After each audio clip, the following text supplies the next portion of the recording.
අයිබෝන් දරුවනේ දැන් මම මේ කතා කරන්නේ 2025 එක ශ්‍රේණියේ ඉඳලා 2026ට දෙක ශ්‍රේණියට යන දරුවන්ටයි. එතකොට ඒ දරුවෝ දෙක ශ්‍රේණියේ. හරි නේද? එතකොට එක ශ්‍රේණියේදී සියලුම අකුරු සහ පිල්ලම් ඉගෙනගෙන ඉවරයිනේ. ඔව්. අපි එහෙම හිතමු. දැන් ඔයගොල්ලෝ හොඳට දැන් පිල්ලම් ඉගෙනගෙන අකුරු ඉගෙනගෙන නේද? ඉවරයි.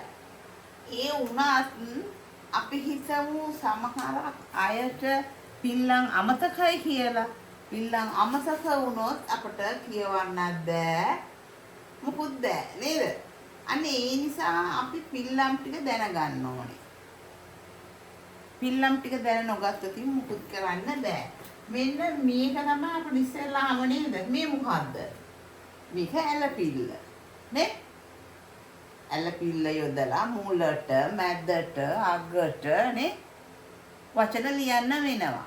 කොහොමද මේ ඇලපිල්ල යෙදුනම අකුරේ තියෙන ශබ්දය වෙනස් වෙන්නේ? මොන ශබ්දයක්ද නිකුත් වෙන්නේ? අනේ ඒ ටික ගැන අපි හොඳ අවධානයෙන් ඉන්න ඕනේ. පැහැදිලිද? මේ චූටි පුතාට තේරෙනවද? ඔන්න බලන්න පුතේ මෙන්න මෙතන මම ලියනවා මෙන්න මේ අකුර. හරිනේ. මෙන්න මා අකුර ලිව්වා. එතකොට අපි බලනවා ඔන්න අපි ඇලපිල්ලක් දැම්මනේ මාවේ. කොහොමද මේක අපි විග්‍රහ කරන්නේ?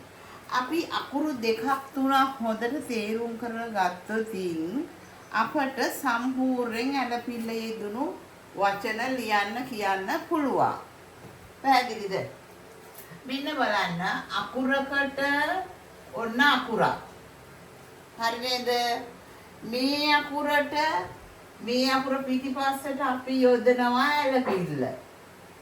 ඇලපිල්ල යෙදුවම නිකුත් වෙන ශබ්දය තමයි මේකට මෙන්න මේ ඇලපිල්ල දැන් දැම්මනේ අපි මයන්නට ඇලපිල්ල දැම්මම මා. එතකොට අපිට ඇහෙනව ශබ්දයක් නේද?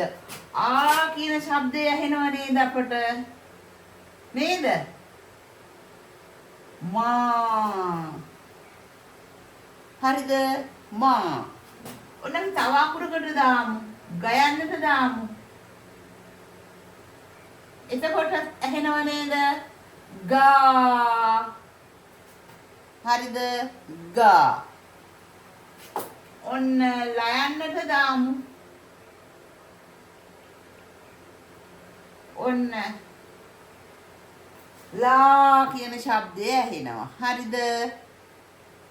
ආ ශබ්දෙන් තමයි ඇලපිල්ල දැම්මම ඇහෙන්නේ කට ඇරෙනවා. ආ ශබ්දේන මා. ඊළඟට ගා. ඊළඟට ලා. නේද? අපිට දැන් මේ ටික පුළුවන් නම් පැහැදිලි කරන්න. දැන් ඔයාලා ටීචර් හරි ගෙදර ඉන්න කෙනෙක් හරි අහවි මෙන්න බබා මේ අකුර සයන්නනේ මේක සා. මේ දැන් අපි යොදන්නේ මොකද්ද? එතකොට කියන්න ඕන මේ සයන්නට ඇලපිල්ල එකතු කරාම සා වෙනවා. නේද? සා අකුර ශබ්ද වෙන්නේ ශා කියලා. හරිද? එතකොට අම්මට ආය පැහැදිලි වුණොත් දැන් මේ බබාලානේ පැහැදිලි කරන්නේ නේද? ඔන්න කියයි ඊළඟට මයන්නට ඇලපිල්ල යෙදුවම පිටිපස්සෙන් ඒකත් තමයි ආ ශබ්දයෙන් තමයි ඉවර වෙන්නේ මා. එතකොට ඔන්න අපිට වචනයක් හදන්න පුළුවන් සාමා. නේද? දැන් එක වසරේ ඉගෙන ගත්ත නිසායි මම මෙහෙම යන්නේ.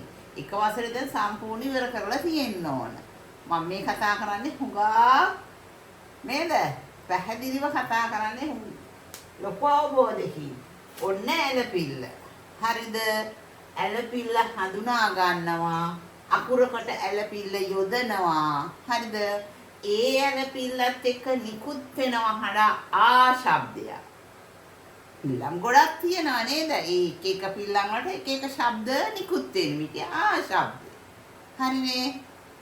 ඔන්න මා, ගා, ලා. ඕනම කෙනෙකුට කියන්න හැකියාව ඇති වෙන්න ඕන මේ පිල්ලාන් බැරි වුණොත් කියවීම බෑනේ. පිල්ලම හඳුනාගෙන නිකුත් වෙන හඬ කියන්න පුළුවන් වුණොත් අපිට කියවීම ප්‍රශ්නයක් වෙන්නේ නැහැ. මොකද දෙක ශ්‍රේණියේදී ටිකක් අර එක ශ්‍රේණියට වඩා අමාරුයි නේද? අපි හොඳට කියවන්න පුරුදු වෙන්න ඕන. කියවන්න පුරුදු වුණොත් හරිම ලේසි ඉගෙන ගන්න එක. කියවන්න අපි පුරුදු වෙන්න ඕන. ඔන්න දැන් අපිට කාට හරි කියන්න බෑ. ඔන්න මම අහනවා ඔන්න බබා කියන්න. මේ අකුර මොකද්ද? මා. ඔන්න මා. හරිනේ. පුතේ දැන් මම ඇලපිල්ල යොදනවා. එතකොට කියන්න මා. very good. හරිද? එහෙම කියන්න පුළුවන් වෙන්න ඕන. ඊළඟට අහනවා ඔන්න යාළුවෝ දෙන්න අතර දාමු කතාවක්. හරිද? ඔන්න යාළුවෝ දෙන්නේ. ඔන්න එයා කියනවා ඔන්න මම ලියන්නම් එක අකුරක්. ඔන්න දැන් කියයි ඔන්න තයන්න. හරිනේ? තා. එතකොට අනිත් යාළුවෝ කියනවා හොඳ ඇලපිල්ල දාන්න බලන්න. නේද? දැන් මෙයාට හැද කියලා බලන්න. ඔන්න දැන් ඇලපිල්ල. හරිද? ඊතර කියනවා කියවන්නකෝ බලන්න තා. හරිද? තා. පැහැදිලිද? ඔන්න තා කියලා ලිව්වා. ඔන්න ඒකෙන් අපි වචනයක් හදන්නේ පුතී තාර. හරිද? අපිට දැන් මම කරේ ඔයාලට මුලට යෙදෙන ඇලපිල්ල මේ මුලට යෙදීම විතරයි. අකුරක නේද? මුලට. ඇලපිල්ල යෙදෙනවා 3 ආකාරයකින්. මුලට, මැදට, අගට. අපි ඒක පැහැදිලි කරගන්න ඕන. හොඳ ඔබ මේ මුල අල්ල නොගත්තොත් අපිට හරියට මේක කරගෙන යන්න බැරි වෙනවා. යමු. ඔන්න මාල. හරි නේද? මාල. ඊළඟට ගයන්නනේ අපි ගත්තේ ගාල. හරිද? ඊළඟට ඔන්න අපි ගනිමු තයන්න. තාර. සයන්න ගනිමු සාද. පයන්න ගමු පාට. හැබැයි එකක් තියෙනවා. ඕගොල්ලෝ හරියට එක වසර නිම කරා නම් රූල තුල ලස්සනට අකුරු හසුරවන්න ඕන.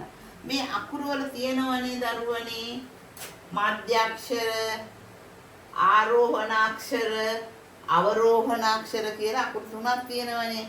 මේ අකුරු රූල මත අපි කොහොමද හසුරවන්නේ කියලා එක ශ්‍රේණියේදී ඒක දැනගෙන තියෙන්න ඕන. නැති වුණොත් කරගන්න ටිකක් අකුරු ලියනකොට කැත වෙනවා. එක ශ්‍රේණියෙන් දෙක ශ්‍රේණියට යනකොට හොඳ පිරිපුන් අකුරු තියෙනවා. හොඳට පිරුණු අකුරු තියෙනවා. ඔය නිකම් විරාගී අකුරු තියෙන්න බෑ. එතකොට බලන්න ටීචර්ට උනත් බලන්න අප්‍රියයි නේද? හොඳට පිරුණු අකුරු තියෙන්න ඕන. ලස්සන අකුරු තියෙන්න ඕන. ඇයි මේ චූටි බබාලා ලස්සනයිනේ. ලස්සන උනාම ලස්සන අකුරු ලියන්න ඕන. දැන් ඇලපිල්ල හඳුන්වා දෙන්න පුළුවන් නම් නිකුත් වෙන හඬ කියන්න පුළුවන් නම් හරිම ලේසි. කිසිම අමාරුවක් නැහැ. ඔන්න දැන් අකුර මුලට යදලා තියෙන්නේ. හරිද? ඒක අපි කියවන්න ඕන. මෙන්න මෙහෙම එකක් බලමු. ඔයාලයි පොත් මේසේ නේද? ඒ කාමරයක හදලා ලොකු ප්ලැනල් බෝඩ් එකක් ගහගන්න. ඒ පැනල් බෝඩ් එකේ මේ කියන වචන ලියන්න. ලියලා අලවන්න. ඔන්න ඇලපිල්ලේ. දැන් මේ වැඩසටහන බලනවා නම් පුතේ ඇලපිල්ලේ මේ වචන ටික ලියලා ඕගොල්ලෝ පොතක් අරගෙන ඇලපිල්ලේ යෙදුණු වචන තව ලියන්න. එතකොට හරි දක්ෂේ කියවන්න පුළුවන්, ලියන්න පුළුවන්. ඇලපිල්ල පොතෙන්ට වැටුණත් ශබ්ද කරන්න පුළුවන්. මාල, ගාල, තාර, සාද, පාට